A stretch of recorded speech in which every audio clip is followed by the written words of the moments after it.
University of Washington. UW Press published 3 of her books. Then she established her own printing house, Lushootseed Press, to continue publication of her many volumes of native language books, such as stories and dictionaries.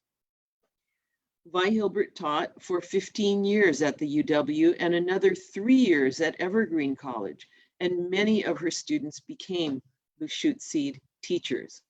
She shared her Native American traditions with institutions such as the Burke Museum, the Seattle Art Museum, and United Indians of All Tribes. She received many national awards, including one from the National Endowment for the Humanities. Vi Hilbert spoke Lushootseed with every audience she addressed, especially traditional gatherings, so that this ancient language can be heard throughout Puget Sound, where it has been spoken for centuries. Vi Hilbert passed away at her home in La Conner in 2008 at the age of 90. Anna Louise Strong is one of the most notable radical women journalists in the history of the United States. She was born in Nebraska in 1885, the daughter of middle-class liberals who were active in missionary work and the Congregational Church. A gifted child, she raced through public school and then studied languages in Europe. She graduated from Bryn Mawr College, did graduate work at Oberlin, and at age 23 earned her PhD from the University of Chicago. As an advocate for child welfare for the United States Education Office, she organized an exhibit about child welfare and toured it extensively throughout the United States and abroad. When she brought it to Seattle for 6 months, starting in May 1914, it attracted more than 6,000 visitors per day, and many of them were women, the visitors, and culminating with an audience of 40,000 people on the last day. Unable to find solutions for the needs of children and the working class, Strong concluded that capitalism was at fault and became an avowed socialist. She was 30 years old when she returned to Seattle to live with her father, the Reverend Sidney Strong, pastor of Queen Anne Congregational Church. She favored the Seattle political climate at the time, which was pro-labor and progressive. She also enjoyed mountain climbing and led climbing parties up Mount Rainier. When Strong ran for the Seattle School Board in 1916, she won easily, thanks to support from women's groups and organized labor, and her reputation as an expert on child welfare. She was the only female board member at that time. She argued that the schools should offer social service programs for underprivileged children, and that they, the schools, should serve as community centers. But the other school board members did not agree. In the year of her election, 1916, the Everett Massacre occurred. Strong was hired as a stringer by the New York Evening Post to report on the bloody conflict between the International Workers of the World Union, whom we refer to as Wobblies, and the army of armed guards hired by Everett mill owners to keep them out of town. At first an impartial observer, she soon became an impassioned spokesperson for women's rights. Strong's endorsement of controversial liberal causes set her apart from her colleagues on the school board. She opposed war as a pacifist, and when the United States entered World War I in 1917, she spoke out against the draft. On the one hand, the PTA and women's clubs joined her in opposing military training in the public schools. On the other hand, groups of military veterans branded her as unpatriotic. Strong's fellow school board members were quick to launch a recall campaign against her, and they won by a narrow margin. Strong became more openly associated with the liberal press, writing forceful pro-labor articles and promoting the new Soviet government. In 1919, 2 days before the beginning of the Seattle general strike, she proclaimed her support for the strike, which shut down the city for 4 days and then ended as it had begun, peacefully and with its goals still undefined. Disillusioned with the indecision of the US labor movement, Strong began to travel as a foreign correspondent for radical American newspapers. I just found this photograph recently. It's a rare photo of Anna Louise Strong with Chairman Mao and W.E.B. Du Bois, the very famous African-American scholar, right here. In the late 20s and into the early 30s, Strong ventured into China, parts of Asia, and throughout the Soviet Union, interviewing ordinary workers and people in the street, as well as senior Soviet leaders. She visited Spain in 1937 during the Spanish Civil War and accompanied the Soviet Red Army into Poland and Berlin as they were victorious over the Nazis. And she visited China during the latter stages of the War of Liberation in 1949. After World War II, Strong was arrested in the US on espionage charges. She was freed eventually, and after another visit to the USSR, which doesn't exist now, the Union of Soviet Socialist Republics. That visit in 1955, then, she settled in China in 1958 at the age of 72, where she was one of the few Western journalists to gain the admiration of Chairman Mao Zedong. Here is a photo of her with Chairman Mao and Chinese revolutionary leaders and the African-American scholar W.E.B. Du Bois, taken in 1959.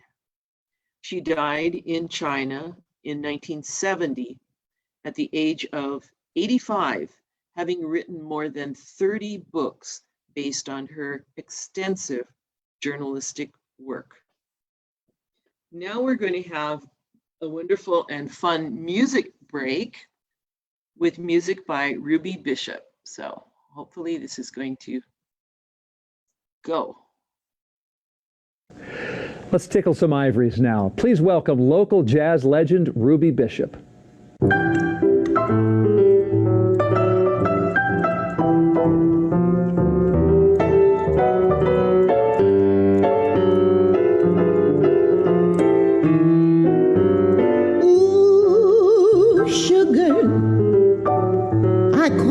Baby, my sugar, I never maybe my sugar, because my baby is so confectionery funny.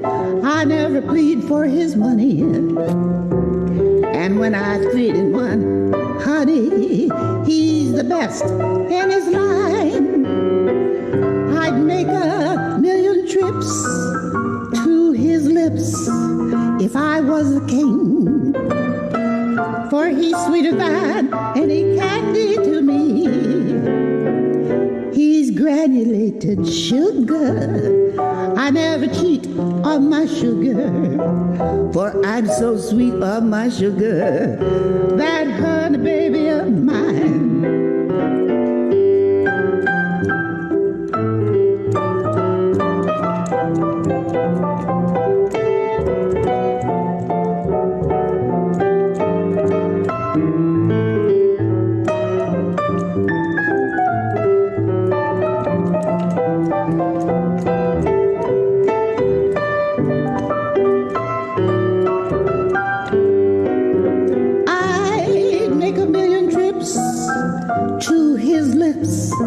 If I was a queen, for he's sweeter than any candy can be.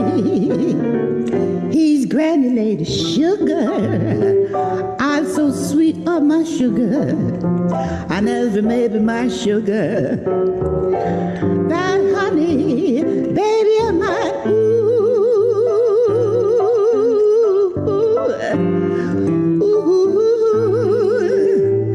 that honey, baby of mine.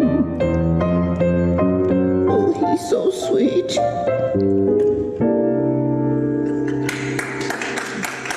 My guest is.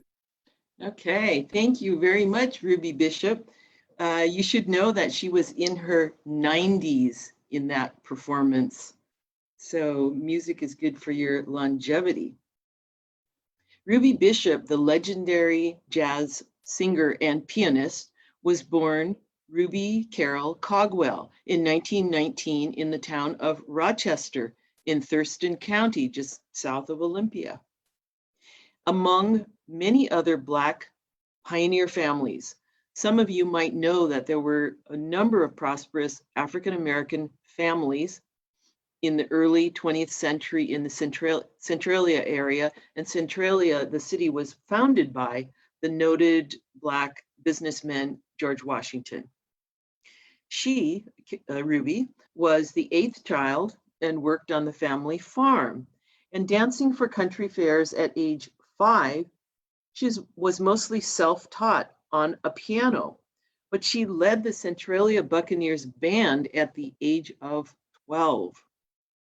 After graduating from high school, her parents sent her to the University of Washington, where they hoped that she would be trained as a pharmacist. Within a year, she left the university to start her music career. Settling in Seattle in the 1930s, Bishop played solo gigs at many of Seattle's well-known jazz venues. One of her big influences was the piano player Fats Waller, who invented the stride piano, a kind of ragtime style, which that video clip showed, the stride piano style. Because of restrictions imposed by the White Musicians Union, Black performers were limited to the south part of town around Jackson Street. This restricted area was where touring jazz greats could stay, perform, and hang out. Over the years, Bishop befriended and hosted many of those performers who looked forward to both her music and a home-cooked meal. These great performers included Duke Ellington, Cab Calloway, and especially Louis Armstrong, whom she often escorted about town when he played in Seattle. Although she didn't become a pharmacist, she did marry a druggist, Mr. Alex Bishop, who had a shop in the International District. I actually met him, wonderful person. And during World War II, like many women in her era, she became a Boeing B-17 mechanic and draftsman. After the war, she learned stenotyping, which you younger people won't know what stenotyping is. Stenotyping in preparation for becoming a court reporter. Then she studied to become a beautician. She held many jobs to support her family. However, she always looked at her nighttime music career as her main profession. Over time, others recognized her music ability, and by the time she was nearly in her 50s, Bishop had attained enough prominence to be recruited by the US Army to entertain GI troops stationed in South Korea and South Vietnam. By this point, she had also performed before audiences in London, Paris, and Stockholm. Despite that success, Bishop viewed Seattle as her home, and by the mid-1970s, both national and international travel became less frequent. After her first husband died, Ruby Bishop married a second time at the age of 82. I'm not sure how many children she had, but she does have 8 grandchildren. And after that husband died, she returned to performing regularly at Vito's Lounge over there on Madison Street in Seattle, and she earned a spot in the Seattle Jazz Hall of Fame in 2016. She died at the age of 100 just recently. So, let's take a okay. So questions. Here's a reprise of some of the questions that we asked at the beginning. What were the major issues of feminism 100 years ago as compared to now? And what barriers for women of 1 century ago still exist today? It is impossible to decide on a single definition for feminism because a woman's struggle to find a place in the world is rooted in and reflective of her own experience. Here's another question. In view of changing demographics, can women unite under varying definitions of feminism? What common goals can diverse women work on together? Thank you very much. I'm looking forward to your questions and discussion, and I will go back through these slides. I think I'll go back to the beginning. Great, thank you so much, Mayumi. We'll give people a little bit of an opportunity to think about their questions. For those of you that are in our Cheers for Women Zoom platform, keep that chat going, and in the Q&A, feel free to ask questions of Mayumi and then also discuss some of these different questions that she also posed in the presentation. For those of you joining us on Facebook Live format, feel free to ask your questions directly in those comment boxes, and those will get sent to us from our amazing program facilitator, Len, who is monitoring all of the chats. So be thinking about that. I actually want to take a quick second, Mayumi, as people think about these questions, to share what everyone has been posting online during this. Everyone is getting really read them at the same time I was talking. I know there's a lot happening. I love it. I love seeing what all of you are up to at home. So we have people being inspired by the stories that they're hearing about women and creating their own postcards. You can see some collaging here. I really like the hats on these different animals that were brought in who are clearly voting for women. We also have Steph, who's joining us from Bothell, who's raising a glass to the women in her life. So please feel free to share all of those images with us on the Facebook pages. All right, I'll stop sharing so that you can share again, Mayumi, and we can discuss everything. So as people are considering their own questions or their response to your questions about feminism, I was curious, what really inspired you to find these undiscovered feminists, and how did you go about finding them and researching about them? There's always somebody who asks me, how did I choose these 5 people out of hundreds? Well, first of all, just a bit of background about myself and my speaking. After I left the Washington State Arts Commission, I found out that Humanities Washington was looking for speakers, and I love to share what I've been doing. So my first topic for the first 2 years that I was a speaker, and I gave that talk many, many times, was about 100 years of Japanese American history and my family's own 100-year history here in Washington State. So that took me on the road all over the state, which I really loved. I spoke in small towns and, 5th graders in Moses Lake and museums and Yakima and community colleges and historical societies all over Shelton, and libraries in Aberdeen and Belfair. It was really fun. I met so many cool people. I mean, audiences from, 7 people to 200. Anyway, okay, go on about that. I could only give that talk for 2 years. And so after 2 years, I was speaking with Julie, who's the head of the Humanities Washington, and I looked at the list of speakers. There were about 40 in the Speakers Bureau, and I actually pounded my fist on the table like this, and I said, damn it, we need more talks about women. Because I had, in my earlier years in activism, specifically focused on women's rights and women of color, and learning about the needs of immigrant women and looking at the multi-generational conflicts between parents and their children, and knowing what it was like to grow up as a girl in tradition. Well, I won't say my household was traditional, but within a culture that was the Japanese culture, which has long been, patriarchal. At any rate, I wanted to speak about women who are not political, but who are artists and journalists, because I had come from journalism myself. I was a writer for the Seattle Times.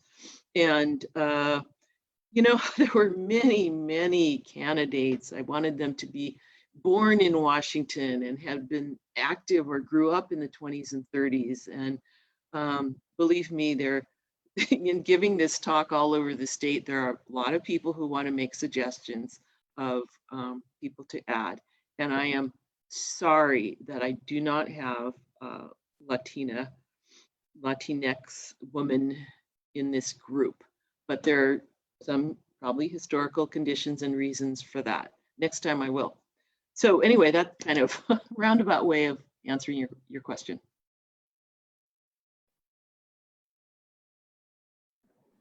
Well, and maybe that's a question that we can pose to everyone in attendance. If you were to select some women that you think were undiscovered feminists or worthy of a talk, go ahead and put them in the chat. Who are some women from Washington State who inspire you, or maybe individuals that other folks wouldn't have heard about just in their regular research? Feel free to put that in the chat. And just to interrupt for a second, I love that some of our legislative speakers dedicated their talk to their mothers, and I would have done that too, but just to put my nose into it, I dedicate my talk to my daughter, who is she's a young woman, early 30s. She's just getting into the professional world, becoming, starting her career, changing careers, and doesn't live here. She lives in Honolulu,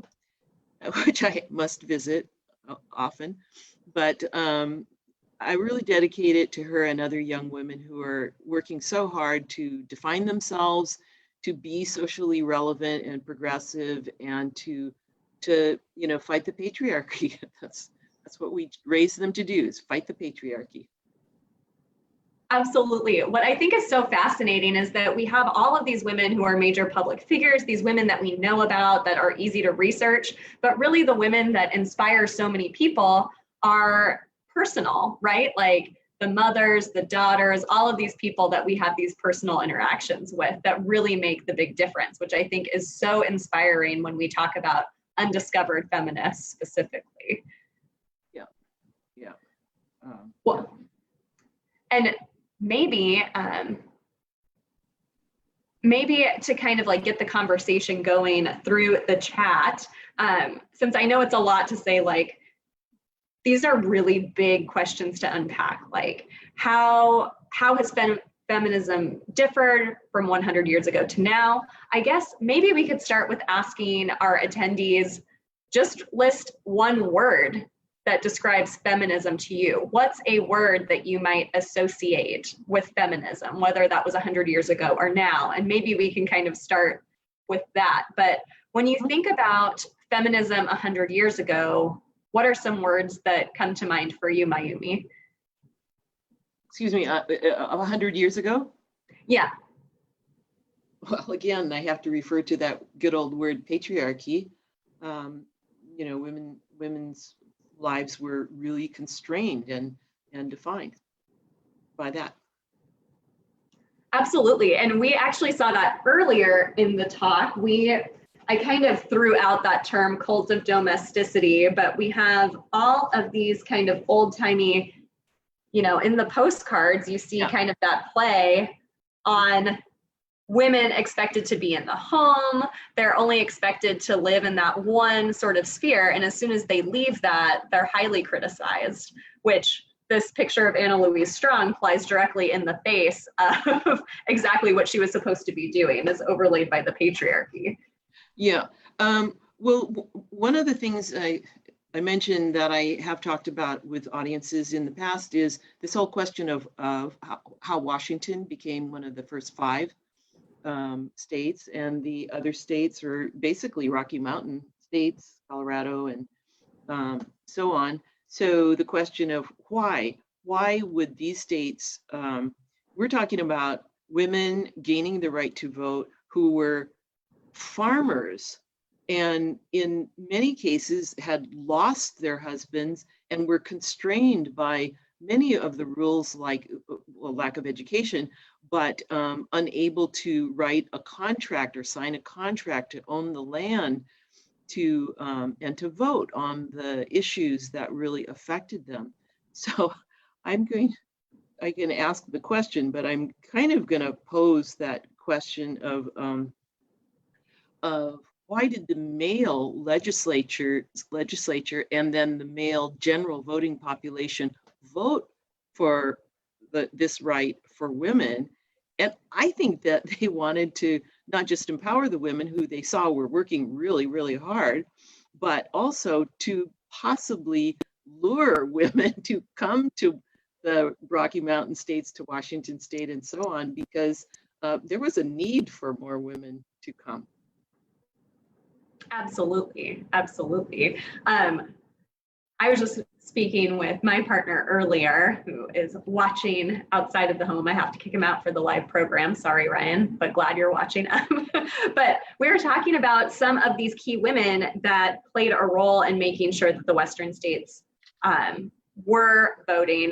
One in particular stands out, that's a Washington suffragist, May Arkwright Hutton, who actually came to Washington from Idaho, where she had the right to vote, and then moves over into Eastern Washington and is like, well, let's get this party started, and kind of start her process over there, which her approach and her tactics ended up being quite different from some of the other suffragists that were on the western side of the mountains. Right, and to repeat, the 5 states were, besides Washington, there were Colorado, Idaho, Utah, and Wyoming. So maybe they had some male leaders who were encouraging this particular improvement to their societies. Well, and I loved on a trip to Boise last year, going into the legislative buildings and seeing all of the women that were elected so early on in that state. It's just really inspiring to see how many women were serving almost immediately after they gained the right to vote. Yeah, yeah. Which Karen Price, who's out in Facebook, said that she associates the word strength with feminism, which I think really exemplifies what we were just discussing, all of these strong women that are kind of driving this force out in the western states that then eventually kind of dominoes fall going east, eventually culminating in, of course, Tennessee, the final vote cast to move forward with the 19th Amendment. Yeah, exactly. Yeah. Sally Smith, who's also joining us from Facebook, wants to know if that talk on your family history is available somewhere. No longer through Humanities Washington, but if you, let me see, I don't know if I can give out my, well, you can Google me. I can tell you about my new project. I am working now on a research project about my grandmother, who was an early and aggressive businesswoman restaurateur in Los Angeles in the 1920s and 30s. According to my mother, her mother's restaurant was in Hollywood, and it's just very interesting. We have the most fascinating photographs of that time. Then my mother was born in LA, sent to Japan to be raised by her relatives, because her mother was so darn busy running the business, more than one business.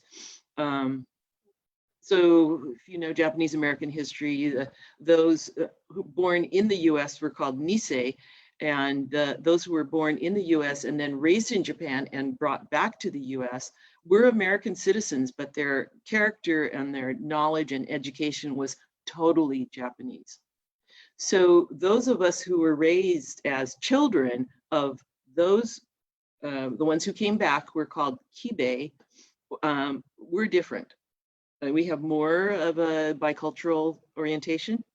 This is just to say that I am starting out on, I've done some work, but to write about the Kibei women, the women who were born in the US, raised in Japan, educated in Japan, and came back, and what were their lives like? Because they were very different from the Japanese Americans who had never been to Japan, whose parents wanted them not to study Japanese, and so on.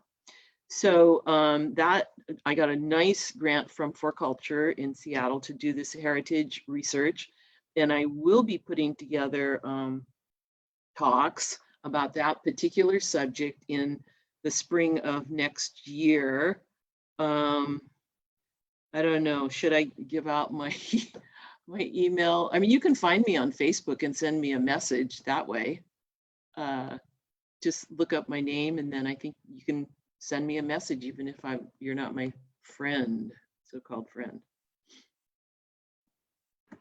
Well, that sounds like an incredible project, and obviously not a whole lot is available on that particular subject, although there is a lot of information available generally on the Japanese American experience for those families that remained in the United States, including Densho Digital Archives. So if you go to densho.org, there is so much information to look at there. And we're actually getting prepared to open a new gallery in our permanent exhibition space called the Remembrance Gallery that acknowledges the history of Japanese people coming to Washington State and then becoming citizens, and also all the way through incarceration during World War II and thereafter, what those lasting impacts were. So lots of information on that, but not as much about those families that went back to Japan and came back for that formal education.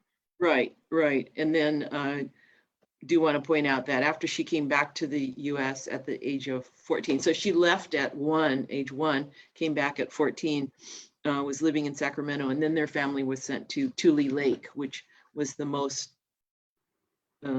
militant of all of the camps and the most armed, had the most armed military guards surrounding it. Yeah. I was going to say something else, but that's okay. Oh, just that Densho, the Densho Encyclopedia, which is very easy to search and to navigate, has hundreds of articles. In fact, I wrote 5 of the articles about many, many, many different subjects regarding Japanese Americans. Wonderful. I didn't know that you had written those articles. I'm definitely going to go find those now. Thanks. One of the aspects I really appreciate about Densho's archives are particularly the newspapers that are from each of the individual camps, as they're called, incarceration centers. And you kind of get a glimpse into that daily life, although not as much is aired, especially from the female side of that story, you know. The privacy that's kind of taken away when you're having to live in barracks with multiple other families. So that's definitely an area that should be explored more. These were very strong women. And then Bryn actually mentioned in the comments just now that she associates the word resilience with feminism, which I think plays really nicely with, you know, the families that we're describing right now. Yeah, one of the things to remember is that the, well, especially after Pearl Harbor was bombed, the FBI rounded up many of the leaders who were Japanese, you know, from Japan, whether they were a priest or a banker or a judo instructor or a Japanese language instructor. So hundreds of those men, leaders who were heads of families, were rounded up, and their wives and children never knew where they were taken or how long they would be taken away for, and they were put into separate, different armed jails, in some of them in Wyoming and Arizona and so on, a number of places. But those women who had many children, many of them had like 8 kids, had to take care of the entire household. And when the call for their incarceration came up, they had to sell the family business or get rid of all their furniture, and that whole story. There are many, many stories of difficulties for the Issei or first generation women.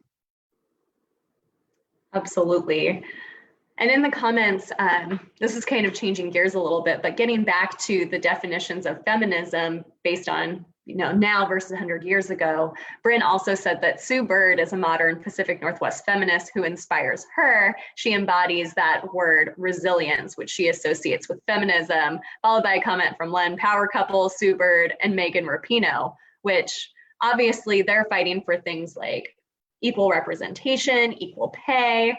And it seems like, at least based on the feminism from 100 years ago, there are still kind of continued fights that have to be, brought up about each of these individual things. Not only do we have to say, yes, women should be able to vote, but now also we have to say they should get paid the same as well. So it seems like all of these fights are kind of ongoing. The whole sports thing, I love sports. I love Seattle Storm. And of course we give giant thanks and respect to Sue Bird and Breonna Stewart, but the Black women on these WNBA teams are so intelligent and strong and leaders in the fight for Black Lives Matter and Breonna Taylor. They, in partnership with stars like Sue Bird and Breonna Stewart. So it's been a really great thing to see how the women's NBA has come out with great strength on progressive issues, especially Black Lives Matter. It's a good thing, really good thing. Absolutely. And let's be honest, we should just be excited that we have an incredible basketball team in Seattle. Like, let's get behind them a little bit here. I love it. Well, and Megan Rapinoe has been one of the people to really speak out about the giant disparity of pay amongst the national men's soccer team, the national women's soccer team, and the professional women's soccer players in America, which is the best, they're the best in the world. Their pay is shabby in comparison, and even compared to professional women's soccer players in Europe, their pay is terrible. So this needs to, and then again, you can compare the WNBA and the NBA. It's difficult. There's no giant comparison. So, okay, that's sports. Well, and it's excellent. I know that people get kind of caught up in like, well, it's sports and how much and this and that, but it's really a great microcosm for being able to jump off and talk about how that is representative in almost every field. So we appreciate all of those Pacific Northwest women who are leading the charge on that front and sharing all of that information. Yes, yes. Cool. Just going to take a look and make sure that I wasn't missing anybody's comments or questions. I'm toggling between a few different screens here. And yes. So when did the Facebook feed start? Well, I was a little anxious getting it going. So I want to say it was about 20 minutes in, which everyone that's out there on Facebook know that we'll go ahead and post the rest of the video so that you can see it in its entirety as soon as we get that buffered and edited. I was just curious, is there a way to tell how many people are out there? Yes, we had about 20 people attending virtually, even 20 minutes after we had intended to start. So great representation from Facebook as well. Uh-huh. Okay, good. Well, so I guess we're wrapping up pretty soon. Yes, I would think we are. everyone out there, it's your last chance to get in your comments about women that inspire you, words that you associate with feminism, or to ask Mayumi any additional questions that you might have about these specific undiscovered feminists of Washington State.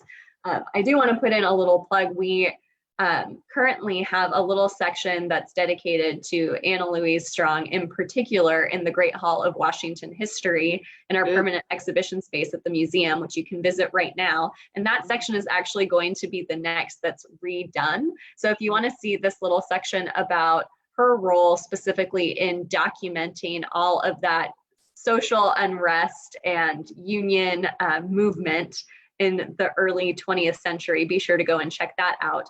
Soon that exhibition space will become Why Washington? So why is it that people are attracted to Washington State? But sure.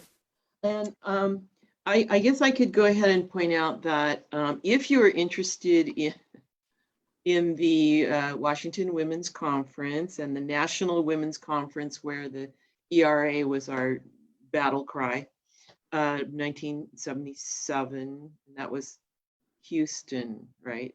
Not Dallas, Houston. Yeah. I was the Seattle Times reporter who covered all of that. And so because of that, I guess, there's an extensive oral history interview with me archived in the Washington State Historical Society online archives. And it is possible to pull out a copy of that. Mildred Andrews was the interviewer, a wonderful writer, and I recently found it. It's still in there. well, and we're so grateful to have that as well. All of this documentation, so thank you. Yeah, and yeah, we need stories of women. Yes. So it looks like we have a couple of other women that want to acknowledge some of their heroes. Lily Ledbetter is my hero, says Judy.